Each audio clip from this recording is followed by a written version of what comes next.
Bonjour à tous.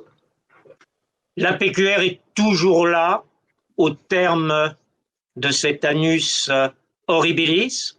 Globalement d'ailleurs, les quotidiens ont mieux tenu, semble-t-il, que les magazines, mais les presses locales ont marqué des points. Sans doute parce qu'elles avaient préparé le terrain, sans bien sûr anticiper la pandémie. Elles avaient bien vu ce besoin de proximité.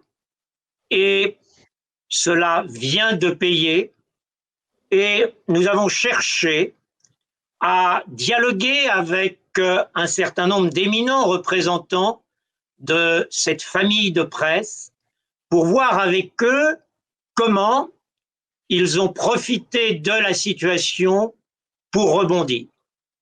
Pour commencer, ce tour d'horizon, ce tour de nos campagnes, comme dirait le regretté Jean-Pierre Pernaut quant à son journal de 13 heures sur TF1, il était plus que naturel que je me tourne vers le directeur général du quotidien de Toulouse, du groupe La Dépêche du Midi, Jean-Nicolas Baillet. Vous avez une petite tristesse cette année dernière parce que on devait célébrer à Toulouse les 150 ans de votre quotidien. Ce n'est que partie remise. On espère bien que vous nous inviterez vers octobre quand la pandémie sera derrière nous. Mais depuis déjà des années, vous préparez ce journal familial à être à l'avant-garde de l'innovation PQR. Et d'ailleurs, vos pairs vous reconnaissent ce rôle d'entraîneur, puisqu'ils vous ont élu il y a déjà quelques années comme président de la commission de l'innovation, du développement de l'association pour la presse d'information générale, l'API, qui a un rôle moteur, ce qui fait d'ailleurs que vous suivez aussi les innovations de la PQN. Mais aujourd'hui, Jean-Nicolas, c'est vers les régionaux qu'avec vous, nous nous tournons et vous allez un peu nous faire cette synthèse de ce que vous voyez faire par vos confrères. Et bien sûr, nous reviendrons aussi aux initiatives de la Dépêche qui n'a pas fini de nous surprendre. Merci Jean-Clément pour cette présentation et pour me donner l'opportunité de m'exprimer devant vous aujourd'hui. Bonjour à toutes et à tous qui nous regardez dans ces conditions si particulières, mais je crois que malheureusement maintenant avec cette période, on est tous habitués à ce mode de fonctionnement et je vais essayer d'être le plus précis et le plus simple possible dans cette présentation que vous avez très bien introduite, Jean-Clément, en disant que l'année 2020 a été une année horrible d'un point de vue de l'actualité et de la santé, mais que ça a été probablement un tournant pour les économies, notamment digitales, de la presse quotidienne régionale, qui était depuis des années dans une période de transition vers ces économies numériques.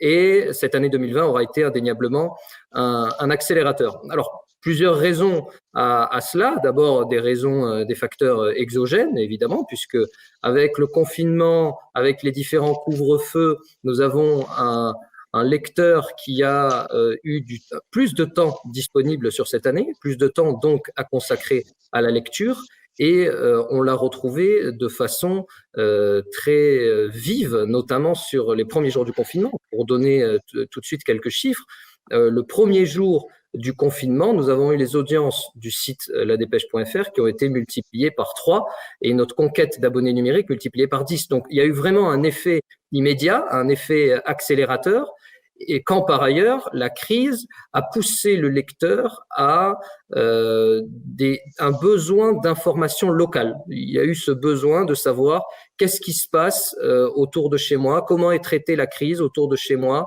les informations sur les hôpitaux, aujourd'hui les informations sur les centres de vaccination. Donc ce besoin d'information simple et pragmatique, mais quelque part qu'on retrouve dans les comportements humains, dans les périodes de crise, avec un retour aux choses essentielles, aux valeurs de proximité, qui sont celles qui sont défendues évidemment par la presse quotidienne régionale, et ce besoin d'information très pragmatique et très pratique aussi, et qui nous correspond bien. On vit dans le vrai des gens, et donc le lecteur s'est beaucoup retourné vers la presse quotidienne régionale sur cette année 2020. Ça a été aussi un certain nombre de facteurs endogènes, puisque depuis des années, la presse quotidienne régionale et la presse locale travaille à se digitaliser. Elle était en retard par rapport à la presse quotidienne nationale, et notamment par rapport au Monde et au Figaro. Mais c'est vrai que sur cette économie du numérique et sur cette guerre qui est en partie orchestrée par les plateformes, et notamment Google, Facebook, Apple, avec leurs services mobiles, Discover et Apple News, qui hiérarchisent l'information et qui accordent autant de valeur en termes de marque et de crédibilité de l'information aux marques de PQR et aux marques de PQN. Et il faut bien mesurer que ce sont de formidables pourvoyeurs d'audience, et que je crois que la professionnalisation aussi des équipes digitales, des équipes de presse quotidienne régionale, fait que nous maîtrisons probablement mieux toutes les techniques qui touchent au SEO, et qui donc ont des résultats absolument formidables. Quand on regarde sur l'année 2020, je prends un exemple, le plus grand quotidien régional qui est Ouest France. Ouest France a énormément progressé sur l'année 2020, j'y reviendrai ensuite, mais on a vu sur certains mois Ouest France passer en termes d'audience devant Le Figaro ou Le Monde, ce qui est une formidable performance, mais pour ces raisons-là, on maîtrise d'un côté les technologies et de l'autre côté, la crédibilité qui est accordée à ces marques-là, plus le formidable travail produit par les rédactions, fait que les contenus locaux et parfois nationaux sont mieux mis en avant que sur la presse quotidienne nationale, ce qui permet ces scores d'audience. Et puis, parallèlement, évidemment, à la maîtrise de ces techniques, il y a les mutations de toutes les rédactions qui sont, pour toute la presse quotidienne régionale, passées, et pardon pour l'anglicisme, au web first, c'est-à-dire qu'on n'est plus dans des phases de production d'informations qui vont être orientées uniquement pour les journaux et la production du journal, mais on va être sur une production au long cours, tout au long de la journée, et qui va servir à alimenter certains supports, le web, les mobiles, et à un moment donné, évidemment, le journal. Et cette montée en compétences et cette montée en production a généré évidemment deux événements. D'abord, plus de production, et on est sur un secteur où, quand on parle d'audience, plus on va produire d'articles, plus on va générer d'audience. Il y a un effet mécanique entre le volume et l'audience. Et puis surtout, une compréhension plus importante des rédactions. Les journalistes s'intéressent de plus en plus à savoir qu'est-ce qui marche sur le web, et disposent de plus en plus d'indicateurs aussi pour les aiguiller dans leur façon de faire. Et donc, on va avoir des productions spécifiques pour le web qui vont générer énormément d'audience. Pour illustrer, je vais vous donner quelques chiffres. La rédaction de la Dépêche produit 700 articles par jour, dont 100 qui vont être publiés uniquement sur le web. Eh bien, ces 100 articles produits uniquement pour le web génèrent à eux seuls plus d'audience que les 600 autres qui ont été produits pour le print et qui vont être repris ensuite sur le web. Donc, on voit bien que l'ensemble de ces éléments font que la PQR a, sur l'année 2020, définitivement franchi une étape dans sa transition vers le numérique. Vous êtes l'ambassadeur de la PQR, vous nous avez parlé d'Ouest France. Qu'en est-il d'Est France, l'autre grand bras pour les professionnels, la filiale du Crédit Mutuel? Est-ce qu'il a aussi de bons résultats? Effectivement, si on fait un tour de France des initiatives en local, et ça vaut le coup de s'arrêter. D'abord, avant de vous répondre sur la partie de l'Est France et le groupe EBRA, il mérite quand même de revenir un instant sur Ouest France et sur qui a vraiment été la grosse performance de cette année 2020, puisque ils atterrissent en fin d'année à 168 millions de visiteurs mensuels, ce qui est colossal, puisqu'on est sur une croissance de l'ordre de plus 40% par rapport à l'année précédente. Donc c'est vraiment colossal et on mesure là le travail effectué. Et quand on est sur les abonnés numériques, on est chez Ouest France à 138 000 abonnés numériques avec des ambitions sur l'année 2021 de passer les 200 000 abonnés. Donc on a là des chiffres qu'on connaissait sur la presse quotidienne nationale, mais pas encore sur la presse quotidienne régionale. Donc, on voit bien vraiment ce phénomène de rattrapage.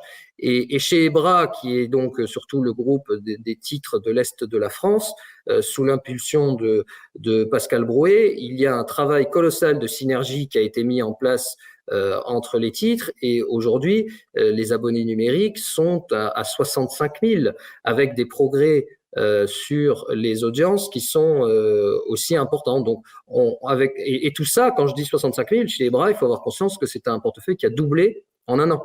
Donc, c'est là aussi où on voit et où on mesure à quel point 2020 a été un accélérateur. Les abonnés numériques dans la presse, ça a un peu moins d'une dizaine d'années. Donc, quand on parle de doubler un portefeuille d'abonnés numériques, on mesure à quel point l'année 2020 a été importante dans ce secteur. Et puis ensuite, il y a d'autres... Oui, peut-être une question perverse avant d'évoquer d'autres éditeurs. Là, vous avez mis le focus sur les deux leaders de la PQR qui ont une taille critique, l'un avec un seul titre et quelques petits associés, l'autre avec une fédération de titres. On connaît ma marotte de dire la PQR n'est pas assez concentrée, les groupes n'ont pas la taille critique. Justement, quand on a l'exemple d'Est France et de Ouest France, pour justement être dans le haut des performances, est-ce que ça ne va pas inciter les autres groupes à faire de la croissance externe et à monter en puissance? Ou est-ce que on y viendra peut-être avec la Dépêche, mais la Dépêche, n'oublions pas, c'est aussi son cousin germain Midi Libre.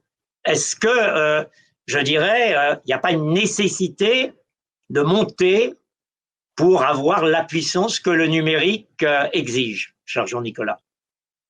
Alors, il y a plusieurs lectures à ce phénomène-là, parce que effectivement, quand on est quand même sur un secteur qui est en crise et qui rencontre de réelles difficultés économiques, parce que ses performances ne doivent pas, en termes d'audience, ne doivent pas occulter le fait que la presse a énormément souffert sur l'année 2020, notamment sur ses revenus publicitaires.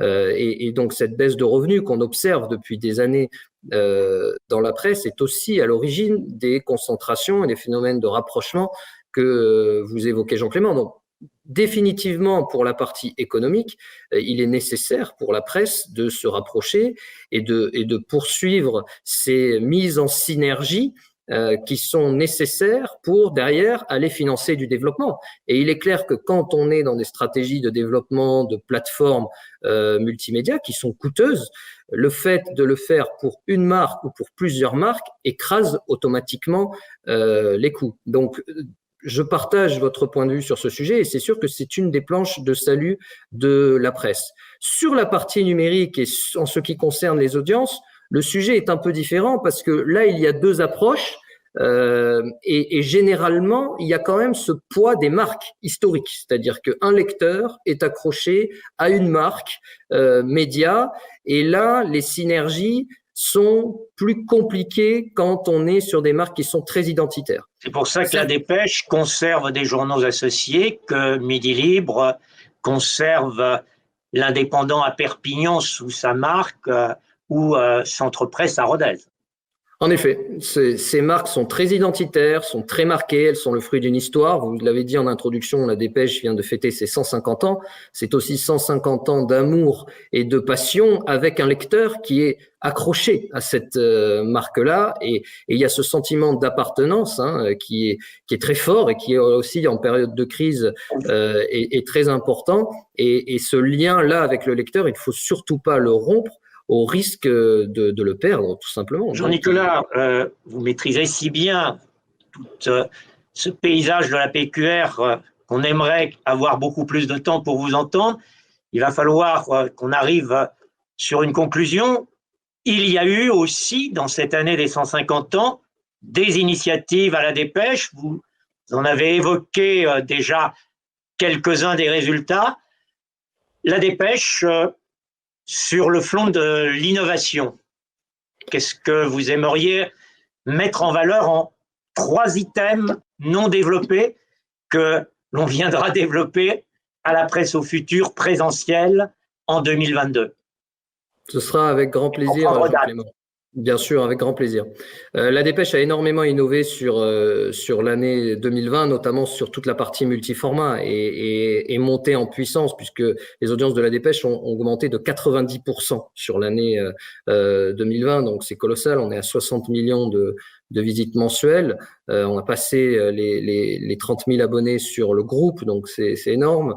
La Dépêche a énormément innové sur la partie format notamment. C'est-à-dire qu'on a travaillé au complément format, que ce soit vidéo, audio, et le cœur du travail a été aussi, et la montée en expertise s'est fait sur la partie abonnement payant, c'est-à-dire la gestion des contenus gratuits et des contenus payants. Donc je dirais, il n'y a pas eu de révolution sur l'année 2020, mais il y a eu une montée en expertise très nette de la rédaction et de toutes les rédactions du groupe d'ailleurs, et ce qui se retrouve dans nos audiences. Donc c'est vrai que quand on regarde la Dépêche et Midi Libre, je prends les 2 titres les plus importants de notre groupe, ce sont des titres qui se classent respectivement au 7e et 11e rang de la diffusion papier, et quand on regarde la partie audience numérique, on est au 3e et 5e rang de la PQR. Donc on voit bien effectivement cette surperformance qui est aussi liée par au numérique et par le digital.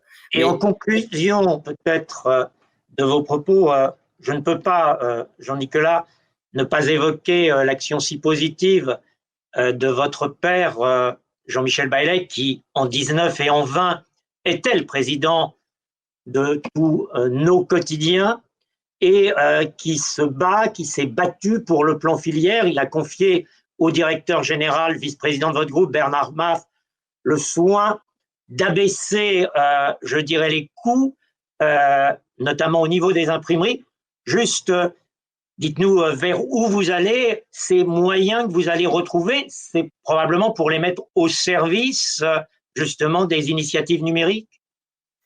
Entre autres, tout à fait. On doit recomposer nos initiatives et notre développement dans notre réorganisation, d'abord sur nos métiers traditionnels, et puis ensuite développer vers le numérique et vers d'autres secteurs en lien avec nos métiers de médias, que ce soit dans la vidéo, que ce soit dans l'audio. Donc ça nous permettra de faire ce développement. Et c'est vrai que mon père, par sa présence à l'Alliance et les combats qu'il a portés dans le plan filière, mais aussi dans l'accord droit voisin avec Google, qui est dans l'actualité, fait que la presse, cette union, et l'Alliance est aussi une énorme force de la presse, nous permet aujourd'hui d'avoir une voie nouvelle et de percevoir l'avenir de façon l'horizon est plus dégagé que précédemment. Donc c'est une fierté. Merci Jean-Nicolas pour tout cela. Rendez-vous au bicentenaire où vous serez là, c'est ce que nous vous souhaitons, et qu'il y ait aussi encore du papier.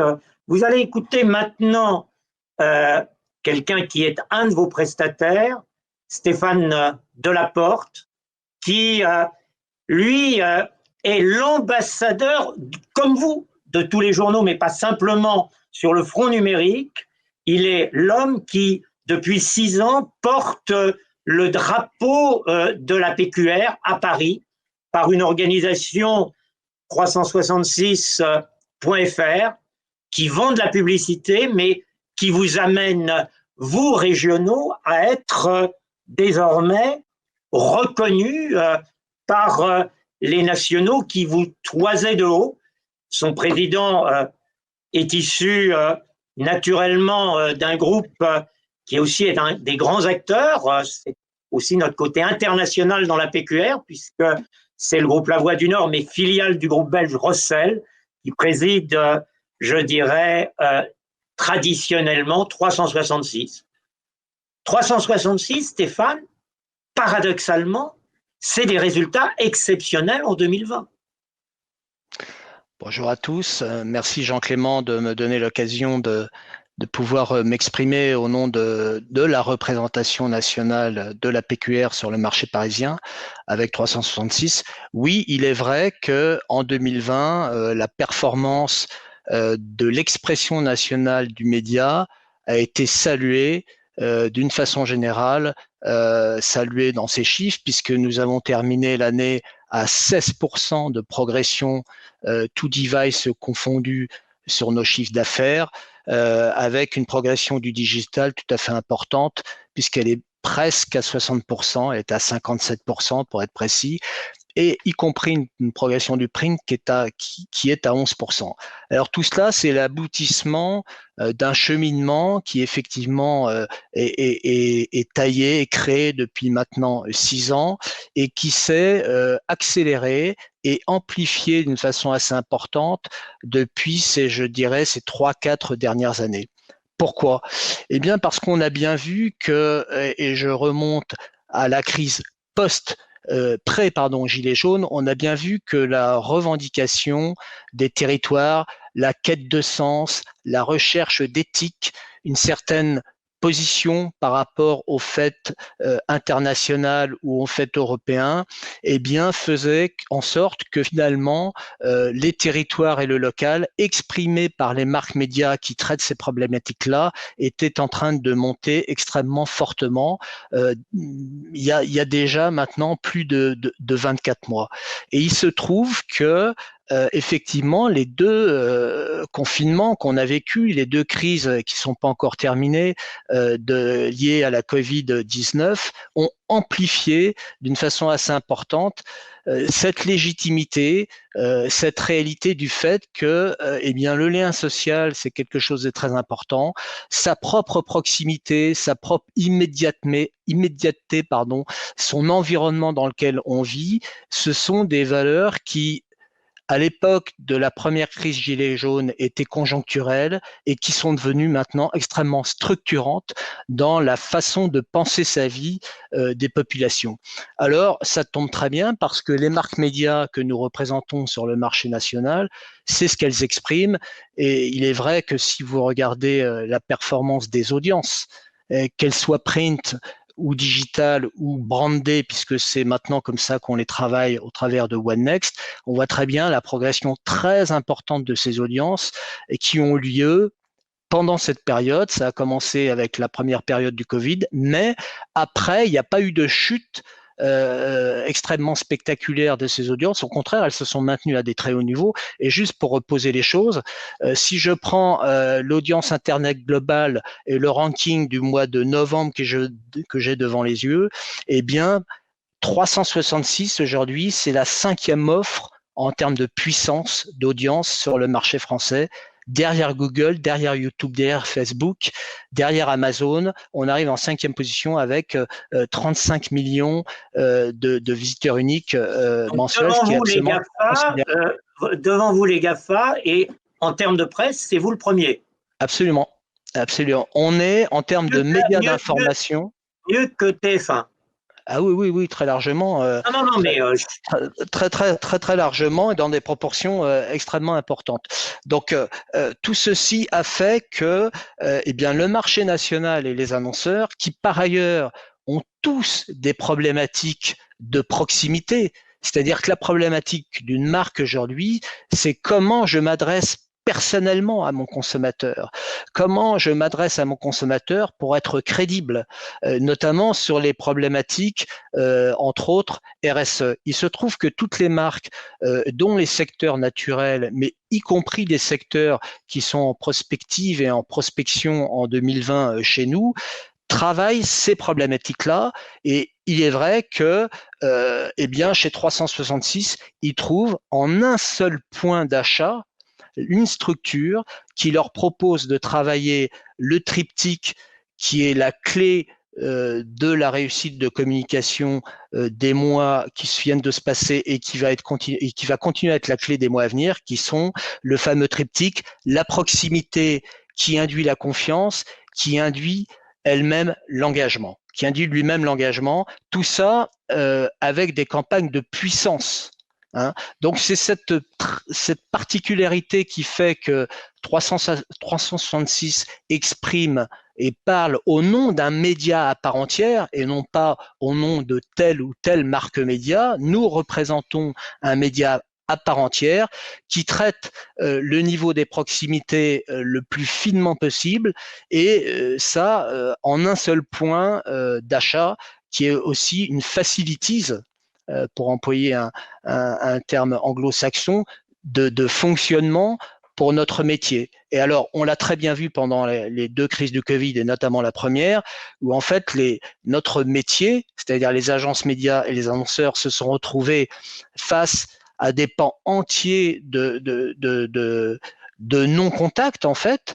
Nous, on avait pris le parti pendant la première crise du Covid de laisser intégralement nos équipes commerciales opérationnelles, et c'est ce qui nous a permis, en fait, de traiter des campagnes à monter et à défaire en urgence, le soir, tard, le week-end, etc. Donc, et là, tout si ça. je peux vous interrompre 30 secondes, je sais que toute la profession a beaucoup apprécié pendant le confinement le lien que vous avez créé parce que vous nous avez fait des lettres spéciales, des communications très ciblées. Pouvez-vous, 30 secondes, revenir un peu sur comment vous êtes venu sonder les cœurs pendant la période de confinement? Alors ça, c'est un point qui est très intéressant parce qu'on a très vite compris que la façon et la signature, je dirais, éditoriale du traitement de la crise du Covid par la PQR était une signature, comment dirais-je, la plus servicielle et la plus positive possible. À l'inverse de ce qui se passait dans certains autres médias, les éditeurs de la PQR ont tous ensemble fait quelque chose de formidable qui était de comment je vais aider le citoyen, mon voisin, à vivre le mieux possible cette période et d'une façon très servicielle. Donc, comment je vais aider certains chefs d'entreprise à avoir des réponses par rapport à leurs problématiques, comment je vais aider les personnes isolées sur certains territoires à maintenir le lien social, etc. Et donc, très rapidement, on s'est dit, mais finalement, toutes ces initiatives, il faut qu'on les fasse exister sur le marché national. Il faut que les annonceurs comprennent, puisqu'ils sont eux-mêmes dans cette logique-là, en tout cas ceux qui ont communiqué, notamment la distribution, mais aussi les banques et les assurances pendant cette période, étaient dans cette logique-là. Donc effectivement, on a créé une newsletter quotidienne dont on a sorti tous les jours pendant quasiment 4 mois un exemplaire qui avait pour but de mettre en avant toutes les initiatives de l'ensemble des marques médias de la PQR sur ces problématiques-là, mais pas que. C'était aussi un outil pour nous de promotion de notre propre expertise, puisqu'on a fait une étude sur les Français et la crise, les Français et la sortie de crise, qu'est-ce qu'ils en attendent, quelles sont leurs aspirations, etc., avec un grand succès, à tel point que le métier a beaucoup repris ces informations et les a intégrées dans leurs réflexions, et certains annonceurs s'en sont servis même pour développer des stratégies de communication spécifiques pendant cette période. Donc, en réalité, 366, c'est une structure qui permet aujourd'hui aux annonceurs de répondre à beaucoup de leurs problématiques, et en particulier la problématique d'accès à la proximité, de façon à travailler un rapport quasi one-to-one que ce soit au travers du print ou au travers du digital, et demain, surtout avec la vidéo, puisque vous savez que la vidéo est l'élément qui va conquérir beaucoup le monde du net dans les mois qui viennent, et ça avec une structure qui permet de traiter 57 marques médias ensemble. 57 marques, c'est les titres de la presse quotidienne régionale et locale. Absolument. Vos adhérents. Vous regroupez tout le monde. On regroupe l'intégralité des marques médias de la presse quotidienne régionale. D'accord. Vous parlez de très belles progressions. Vous avez un ordre d'idée. En 2020, vous avez fait quel chiffre d'affaires, récolté au fond, quel revenu en ordre de grandeur? En ordre de grandeur, le chiffre d'affaires de 366 en 2020, c'est quasi 100 millions d'euros. La première fois, vous allez passer la barre des 100 millions d'euros, en fait. On la passera l'année prochaine. On l'a frôlé, pour être très précis, puisque vous me posez la question, on a fait 99 800 000. Oh là. Voilà. Donc l'année prochaine, si le contexte s'y prête, et là je ne reviens peut-être pas à la pandémie, mais vous m'avez incité à aller un peu sur la dynamique de la vidéo. Cette année 2021 devrait voir pour les télévisions l'envol de la publicité adressée. Jean-Michel Baillet, président de l'Alliance, a tonné contre cette publicité adressée. Je pense que vos mandants ne l'aiment guère. Est-ce que vous craignez la publicité adressée? Non, à partir du moment où la craindre, en fait, ne sert pas à grand-chose. Ce qui est important dans cette histoire de la télévision adressée et segmentée, c'est le fait que la PQR, en fait, est particulièrement bien placée. Elle est bien placée, pourquoi? Parce que la télé adressée ou segmentée, c'est ce qu'on fait en permanence, non pas sur l'aspect vidéo aujourd'hui ou l'aspect télévision, mais c'est ce qu'on fait en permanence avec nos propres marques, avec nos propres supports. Donc, il suffit, je dirais pas simplement, mais il suffit que la PQR réunisse aussi en son sein des marques qui permettent d'être exprimées au travers de la vidéo, de la télé et de la vidéo, notamment toute la partie digitale, pour être elles-mêmes en capacité, en fait, de faire ce type d'offres et de démarches pour notre marché. Donc, craindre ça, c'est pas tellement, on n'est pas tellement dans cette posture intellectuelle, nous. On est plutôt sur comment faire de cette réalité une opportunité pour l'expression de nos marques médias sur le territoire national. Et on sait que, je vous ai donné un chiffre d'affaires, on sait que nous, notre ambition, c'est d'aller beaucoup plus loin. C'est-à-dire que si on projette le développement de 366 au travers de toutes les proximités de la PQR et peut-être connexes à la PQR, si les actionnaires un jour le décidaient et le souhaitaient, eh bien c'est potentiellement une entité, une société qui peut être amenée demain à peser 150, voire 200 et peut-être même plus, 200 millions d'euros. À partir du moment où la signature, la réalité de 366, c'est d'être en capacité de proposer au marché national l'expression des proximités, d'être le spécialiste des territoires et du local, sachant qu'on a dit bien avant que c'était devenu des sujets extrêmement structurants pour les marques et probablement pour un certain temps.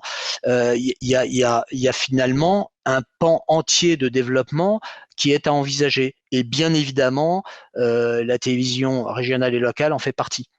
Last but not least, vous l'avez évoqué, ce sera notre sujet en 22 où bien sûr vous reviendrez. On l'évoquera avec Patrick Vanry, mais on peut dire qu'aujourd'hui, vous vous posez comme le régisseur potentiel de toutes les télés locales de la PQR. C'est tout à fait ça. C'est tout à fait ça. Oui. Merci Stéphane. Je voudrais, puisqu'on a la chance d'avoir encore Jean-Nicolas, comment vous travaillez concrètement avec 366, Jean-Nicolas? Alors, on travaille très bien et moi j'ai beaucoup de plaisir à travailler avec Stéphane puisque par ailleurs j'ai la chance d'être au comité directeur de 366. On travaille dans une relation qui se fait beaucoup dans la fluidité. D'abord 366 a su prendre le lead digital sur toutes nos offres. Oui, je suis en enregistrement. Et donc 366 est la porte d'entrée à nos offres au niveau national et ça se passe très très bien avec une vraie expertise et les performances que j'évoquais sur 2020 d'audience se sont monétisées grâce aussi à cette expertise de 366. Et puis sur la partie papier et le métier traditionnel, ça se passe aussi de mieux en mieux parce que nous savons su innover, moderniser et grâce au travail qui est porté par Stéphane et par Thierry Hugo aussi, le président de 366, on arrive à bien innover. Donc ça fonctionne très bien, c'est fluide et je pense que cette progression du chiffre d'affaires dans cette période un peu morose n'est pas le fruit du hasard. Voilà, elle est liée merci Jean-Nicolas, merci Stéphane.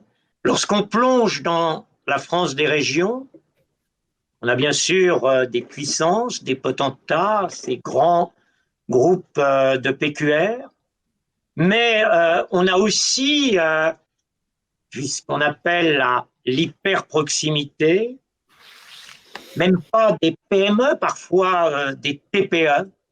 Et depuis toujours, il existe une presse locale, moins connue à Paris, mais ô combien, je dirais, vivace, prospère, dynamique, celle qu'on appelle la presse hebdomadaire régionale, la PHR, qui n'a rien à envier à la PQR, qui a son organisation professionnelle et j'ai le plaisir d'accueillir son président, Vincent David, qui pilote l'un des 3 ou 4e grands groupes, je dirais, de PHR, à partir de Bordeaux. Il a essaimé dans un certain nombre de régions proches, mais toujours accroché à des villes ou à de petits territoires. Vincent David s'inscrit aussi bien en tant que groupe qu'en tant que président de la PHR dans la lignée d'une immense figure, le président Garrigue, qui je crois était le président de la PHR très longtemps, et aussi un peu le créateur, le président du groupe dont aujourd'hui à Bordeaux, d'où vous nous parlez, vous avez pris le relais. La PHR, c'est l'infiniment petit résistant, mais ce peut être aussi l'effet de masse parce que il y a un leader dans cette presse, c'est la filiale du groupe Ouest France que nous avons tout à l'heure évoqué grâce à Jean-Nicolas Baillet, Publi Hebdo, qui lui surclasse, est un peu partout. Alors, la PHR, elle aussi, elle se maintient, 2, elle rebondit. Vincent, le boulevard vous est ouvert. Merci Jean-Clément.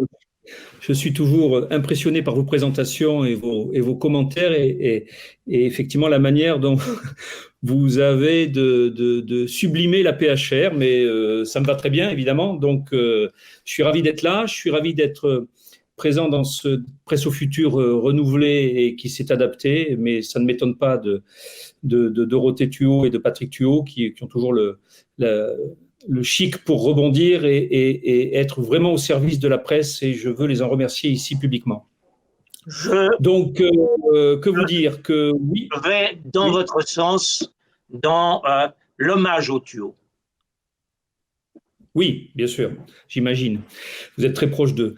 Donc moi, oui, je vais parler aujourd'hui avec ma double casquette de président du SPHR qui regroupe donc le SPHR, les 230 hebdos régionaux que compte la métropole et l'outre-mer, et de président de PMSO, Presse et Médias du Sud-Ouest, qui est le groupe que je dirige depuis Bordeaux et qui édite, lui, 15 hebdomadaires de la Loire aux Pyrénées. C'était notre slogan du temps du bon président Garrigue, du grand président Garrigue, qui a effectivement été un un personnage considérable pour la presse française en général, dans les années 60, 70 et jusqu'aux années 80.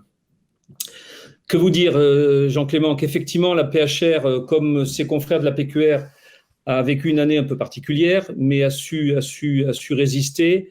Bon, j'ai quand même envie de dire que la PHR n'a pas attendu la pandémie pour imaginer de nouveaux chemins éditoriaux, de nouvelles méthodes et de nouvelles organisations.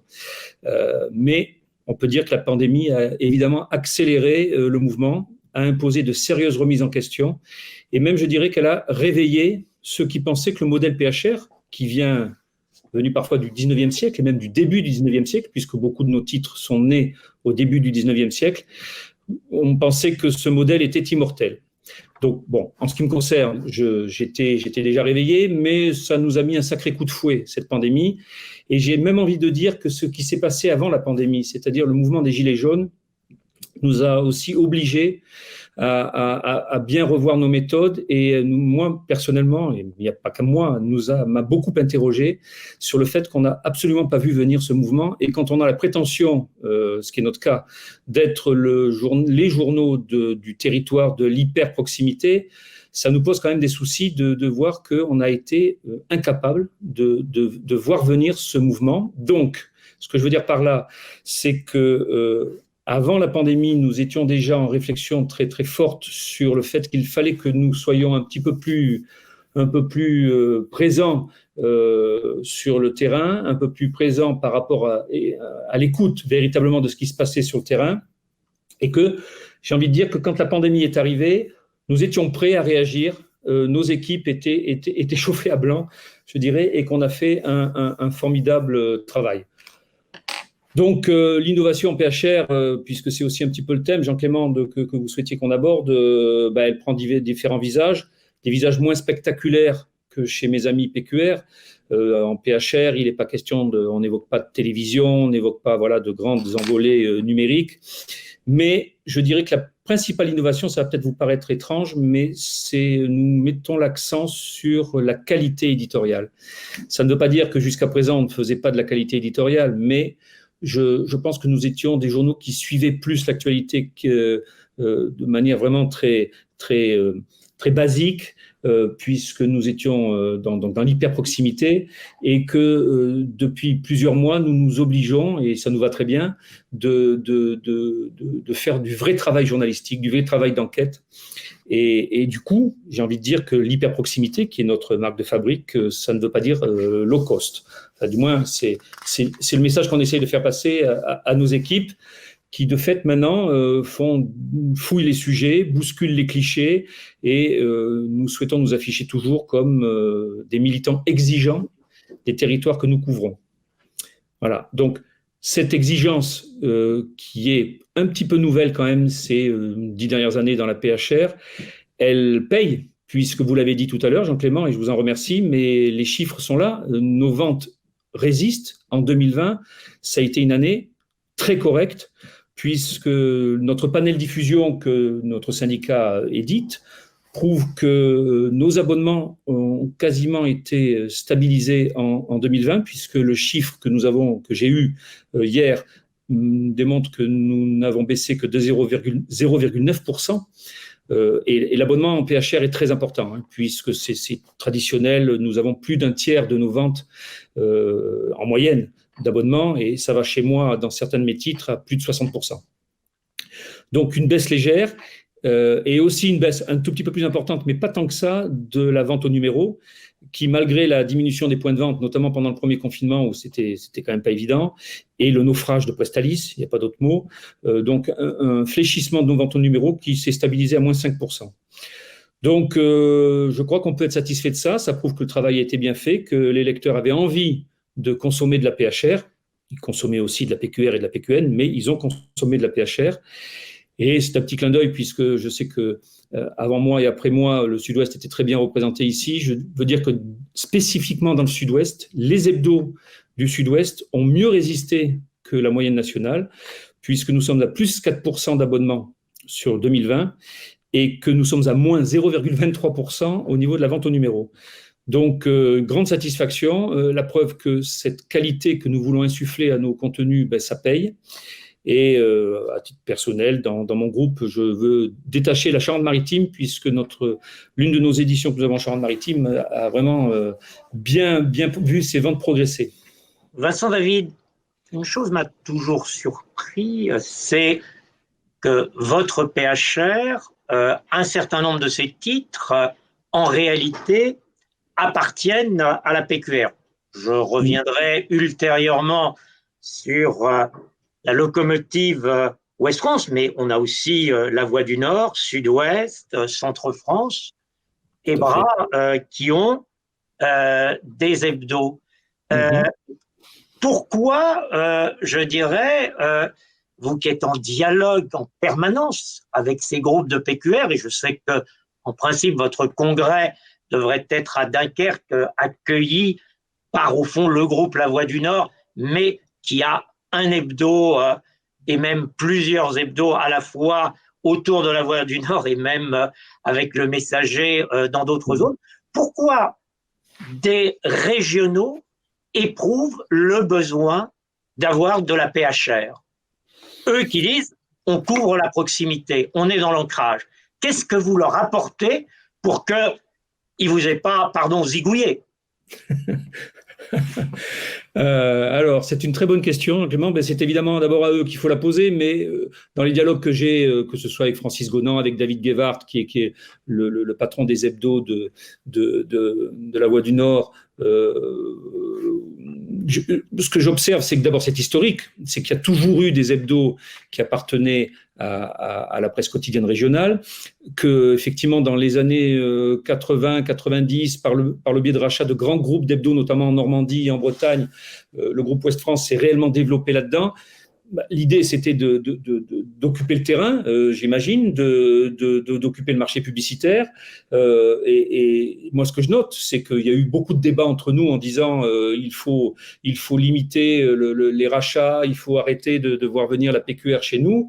Je dis simplement qu'à ce jour, la PQR a racheté des journaux, les a fait vivre et a peut-être sans doute empêché que certaines ferment.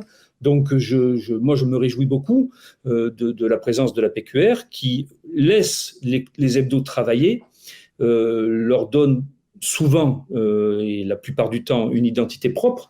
Donc, ce ne sont pas des clones de la presse quotidienne régionale, loin de là. Donc, ils peuvent développer une vraie originalité, une vraie innovation. Donc, voilà, ça s'est calmé, évidemment, d'abord parce qu'ils sont aujourd'hui propriétaires aux alentours de 40% de la PHR appartient à la PQR. Donc, ils ne sont pas montés en puissance. Pourquoi ? Parce que depuis 2008-2010, la crise économique fait que les hebdos rapportent peut-être moins que ce qu'ils espéraient, même si nous sommes la plupart du temps des entreprises saines qui ne perdons pas d'argent, mais nous ne sommes pas des machines à cash. Donc voilà, il y a peut-être eu ça aussi. C'est vrai que dans un congrès où vous m'avez invité, j'ai toujours dit, et je persiste, que vous n'êtes pas finançable, sauf par vos propres ressources. Voilà, vous avez tout dit, Jean-Clément. Donc, je pense qu'il y a une volonté chez la plupart des patrons de PQR, voilà, d'occuper le terrain. C'est pour ça qu'ils sont aussi allés sur le marché de la presse gratuite. Quand il y a eu des velléités de venir à Bordeaux, à Toulouse, à Nantes, à Rennes, des extérieurs, les quotidiens ont réagi. Après, moi, on peut discuter, mais enfin, les quotidiens ont réagi de manière à dire il y a un quotidien gratuit contre nous, on en crée un, nous aussi. Voilà, donc la PHR, c'était effectivement la manière, je le répète et je ne vais pas être beaucoup plus long, d'occuper le terrain de cette fibre pour lesquelles nous travaillons tous les deux, enfin PQR et PHR, c'est-à-dire l'information locale. Bon, nous sommes peut-être à un degré en dessous de la PQR encore plus, puisqu'on va vraiment dans l'ultra local, mais pour l'instant, comme la PQR n'a pas grimpé, n'a pas racheté des dizaines de titres ces dernières années, on a un équilibre qui se fait et qui est finalement très bien vécu. Et moi, ce dont je me réjouis, c'est que les groupes de PQR qui sont propriétaires laissent vivre leurs hebdos. On ne peut pas conclure sans évoquer un peu plus, effectivement, Publi Hebdo de Francis Gonant, qui est la filiale de Ouest France, plus rentable que le quotidien Ouest France en règle générale, 77 hebdomadaires, 14 journaux gratuits, donc ils y croient, ils ont développé, mais surtout un site, actu.fr. Et c'est pour conclure sur Actu que je voudrais vous interroger. Là, Actu, il couvre presque la France entière. Est-ce qu'il ne vient pas vous manger la laine sur le dos? Non, non, et c'est pas un discours politique, et Francis Gonant le sait bien, je suis moi très admiratif du succès formidable. Futur lui a donné le prix de l'innovation dans sa dernière édition. On est admiratif, mais est-ce que l'appétit est tel on est habitué avec nos amis de Rennes, on sait qu'ils ont beaucoup d'appétit, qu'ils ont beaucoup de talent et qu'ils ont eu sans doute, mais ça, Jean-Clément, vous le savez mieux que moi, peut-être beaucoup d'argent à un moment donné, donc ils ont pu grossir, mais je veux dire, en tant que chef d'entreprise, je ne peux pas reprocher à un de mes confrères de vouloir grossir et de vouloir produire de l'information en quantité. Donc, je suis obligé de reconnaître, mais je le fais sans aucun problème. Oui, on observe, on a été extrêmement surpris par la naissance d'Actu et surtout son succès prodigieux. Parce que je veux dire, là encore ce matin, on a reçu les statistiques là, au niveau des marques de presse. Bon, voilà, donc la marque PHR est très élevée, hein, je m'en réjouis, mais Actu tout seul, c'est un succès extraordinaire. Voilà, c'est un agrégat très efficace de contenu qui est lié à un maillage très serré du territoire, vous l'avez dit, et à des ressources rédactionnelles de quasi 80 titres, enfin si on compte les gratuits. Pour conclure, juste une question personnelle. À travers PMSO, vous pourriez peut-être faire un super site, ou au fond, tôt ou tard, vous allez vous laisser séduire par Actu et dire « je vais devenir un licencié d'Actu ». D'abord, il faudrait que Francis Gonant me le propose. Donc, il va nous écouter, donc il va vous le proposer après. Oui, non, mais enfin, il n'y a pas de souci entre nous. Oui, bien sûr qu'on y pense. Je vais vous faire une confidence. Je suis, moi, à la tête d'un groupe qui est très en retard sur le plan digital. Alors, c'est pas spécialement volontaire, c'est que on vient de loin. Hein. Je suis issu d'un groupe de presse catholique qui a mis longtemps à épouser les technologies innovantes. Mais voilà, après, il y a aussi ce que je pense personnellement et qui est un petit peu en contradiction avec ce développement-là possible. Mais enfin, j'écoute mes équipes, j'écoute les jeunes salariés de mon groupe qui me disent qu'on ne peut pas passer à côté de sites internet, d'une manière de faire vivre les réseaux sociaux, etc. Donc, je ne suis pas complètement obtus. Alors oui, bien sûr qu'il faudra peut-être imaginer, un concurrent Actu, j'en sais rien, mais qu'il y ait des sites qui soient aussi performants. Bon, moi, je n'ai pas les moyens aujourd'hui de construire une machine de guerre comme Actu. Bon, Actu ne me pose pas de problème, moi, peut-être que je suis un peu aveugle, mais il ne me pose pas de problème sur le plan de l'audience ou il n'attaque pas mes contenus, il n'attaque pas mes journaux. Bon, Actu, effectivement, a une force de frappe qui fait que maintenant, ils sont présents partout et qu'ils sont aussi habilités à publier des annonces légales sur leur site. Que ça, c'est un secteur concurrentiel qui me touche de près, mais c'est la règle du jeu. Donc, moi, je n'ai pas de souci avec ça. Et réellement, franchement, je veux dire, on n'était pas très nombreux à imaginer que Actu, que la PHR puisse produire une machine comme ça. Et donc, vraiment, bravo à Francis, bravo à Ouest France. Et voilà, et vive actu.fr. Et vive la PHR, bien sûr. Et la PHR, évidemment. Merci Vincent David. Merci Jean-Clément. Peut-être nous retrouverons-nous en présentiel à vos congrès le plus tôt possible parce que c'est aussi une réunion de famille. Donc, absolument, c'est d'abord une réunion de famille, vous avez bien raison. Les membres de la presse ont besoin. Merci. Merci beaucoup. Cher Patrick Venry, vraiment heureux de vous accueillir dans cette session sur les innovations, les rebonds, les forces de la presse quotidienne régionale. J'avais préparé une introduction pour vanter vos mérites de patron opérationnel du groupe Sud-Ouest, dont vous avez été le soutien déjà depuis de nombreuses années, mais que la famille Lemoine a pleinement consacré à la direction générale du groupe, à la présidence du quotidien vaisseau émérite bordelais, mais aujourd'hui, c'est aussi la force de ce groupe avec ses journaux associés. C'est de Pau où vous avez 2 quotidiens locaux que vous nous parlez.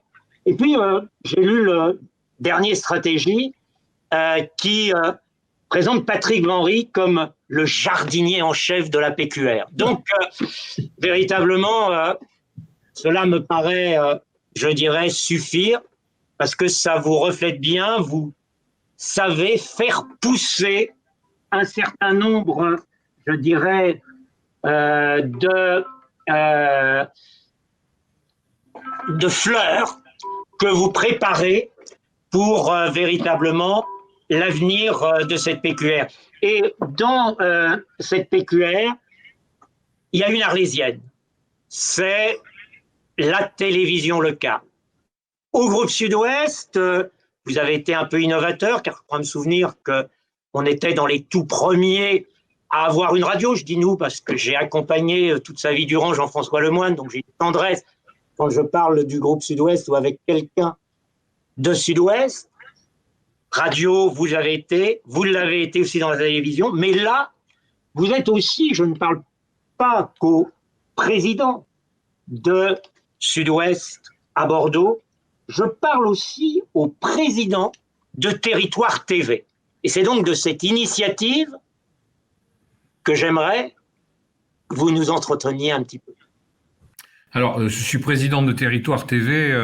Je ne souhaite pas m'en arroger naturellement de tous les mérites. Territoire TV, c'est né de la réunion de 4 quotidiens régionaux.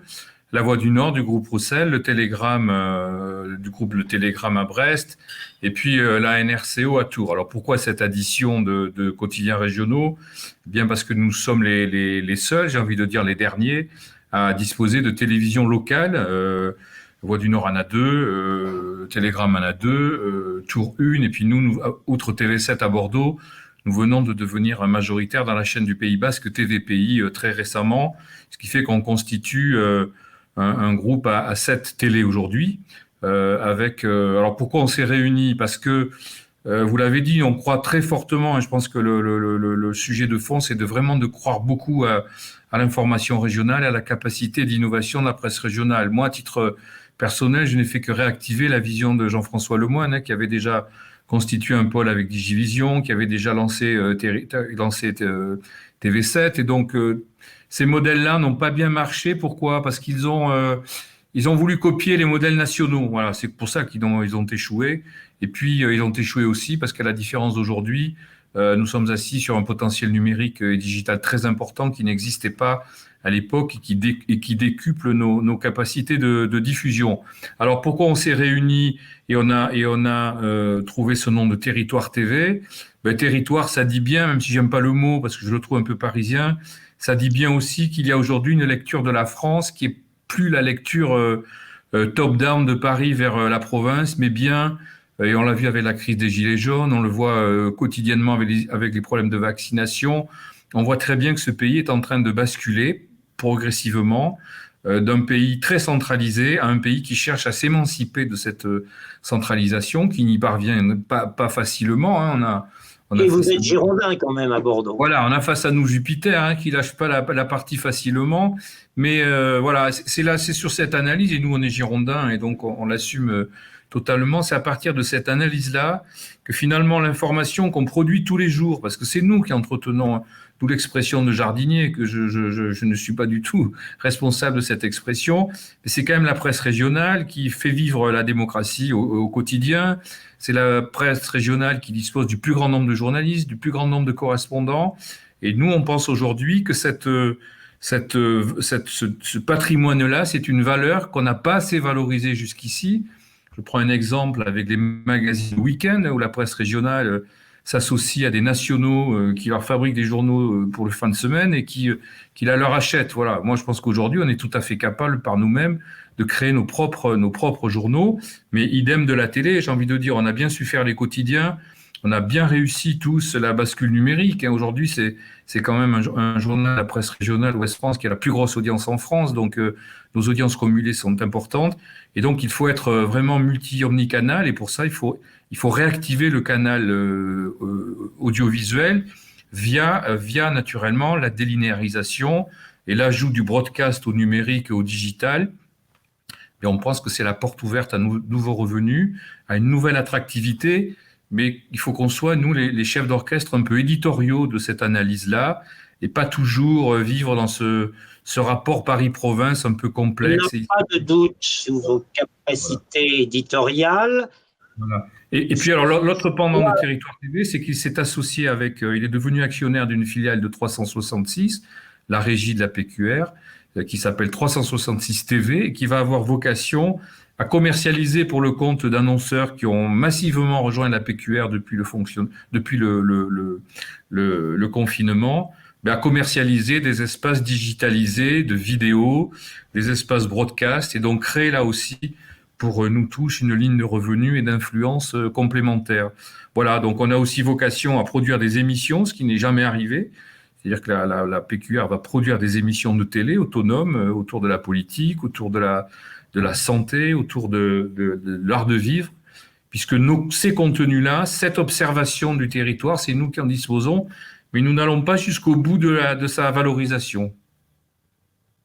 Voilà. Donc, vous pensez, vu le succès de 366.fr, où on avait tout à l'heure Stéphane Delaporte qui nous montrait qu'il avait atteint presque les 100 millions d'euros de chiffre d'affaires, donc partie va bien sûr au groupe Sud-Ouest, il va lui enfin résoudre ce qui a été la faiblesse des télés locales, c'est au fond de ne pas avoir les ressources publicitaires nécessaires.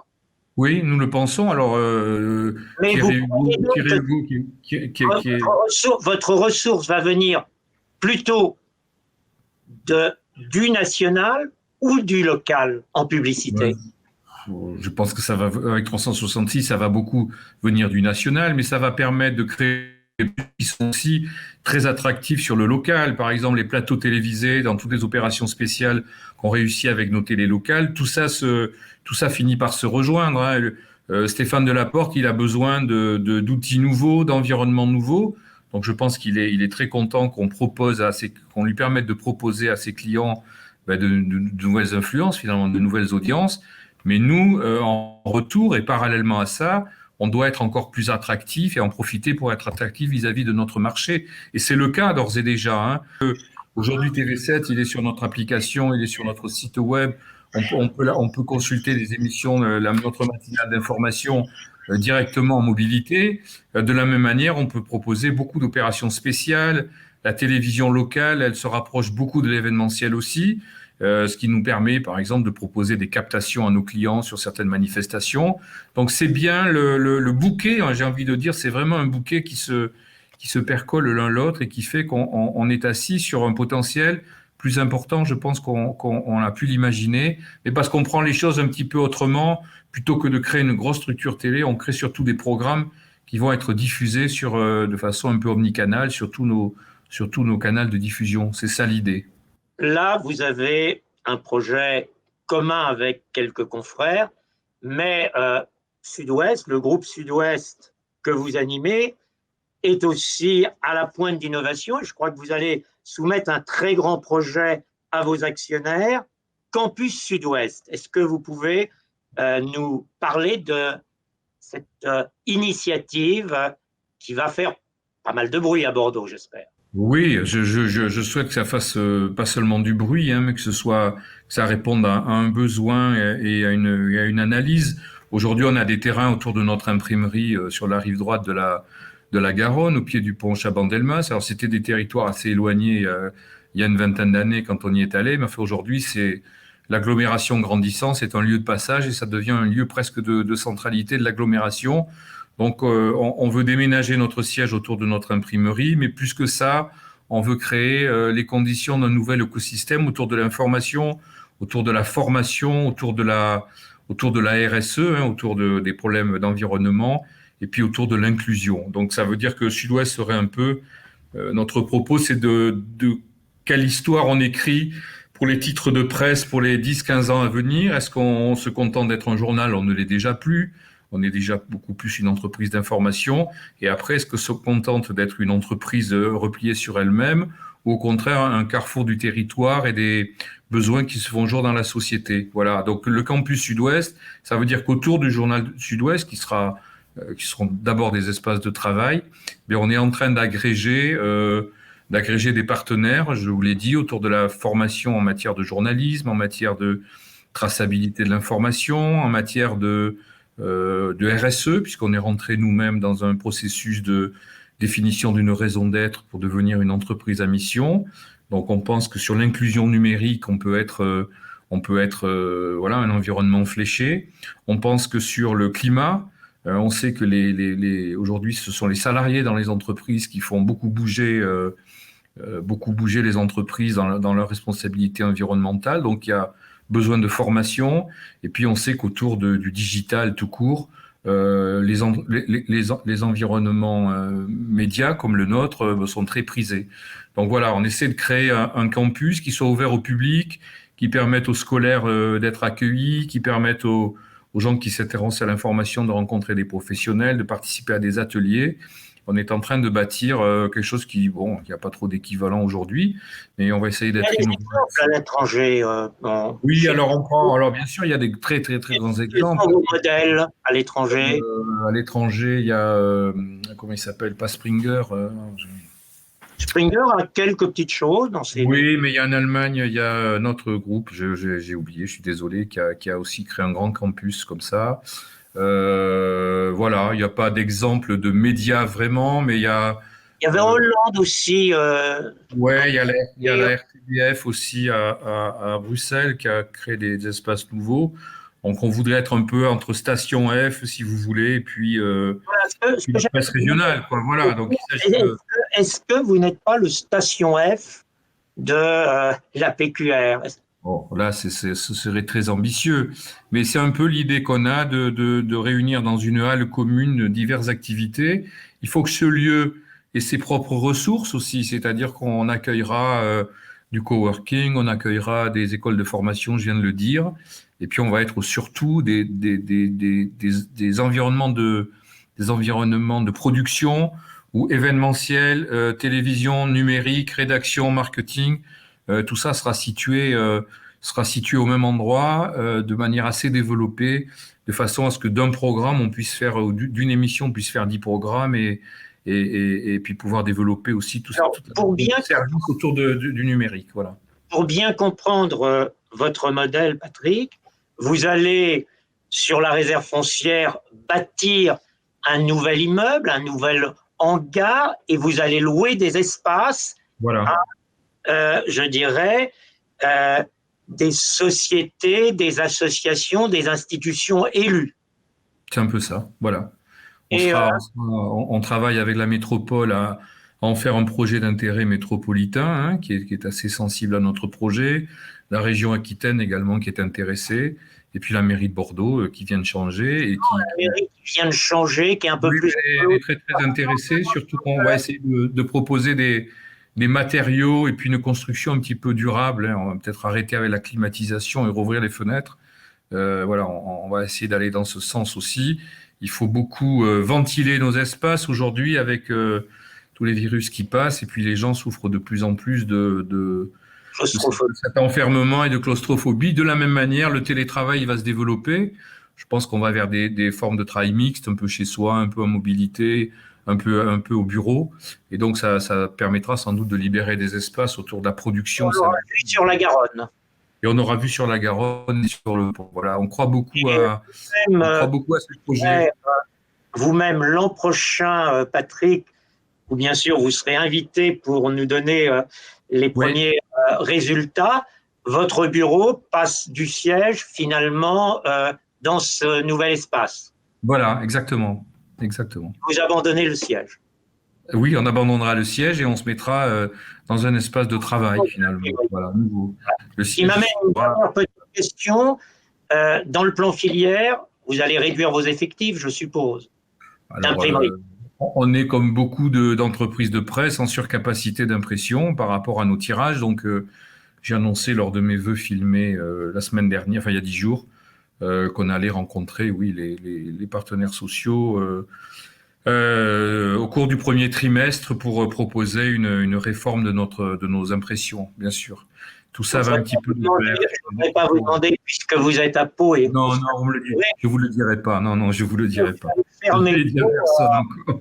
Parce que je voudrais pas qu'on vous séquestre à Pau. Non, Voilà. non. Bon, je sors d'un comité d'entreprise, on les a évoqués, voilà.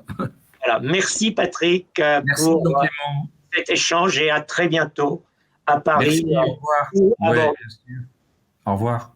Voilà, j'espère que ces présences, Patrick Vanry, groupe Sud-Ouest, Jean-Nicolas Baillet, groupe La Dépêche, 2 entreprises familiales à noter, c'est ce qui fait quand même aussi une des spécificités de la PQR, vous ont montré que cette PQR, elle était dans le rebond et qu'elle avait plein d'initiatives, ce qui me laisse espérer que les tuyaux auxquels nous devons cette session et qui nous apportent tant voudront bien nous réinviter l'année prochaine pour voir toutes les réalisations qui sont non-stop en PQR. La presse au futur, 100% digital. Une production Dot Events et Broadcast Associés.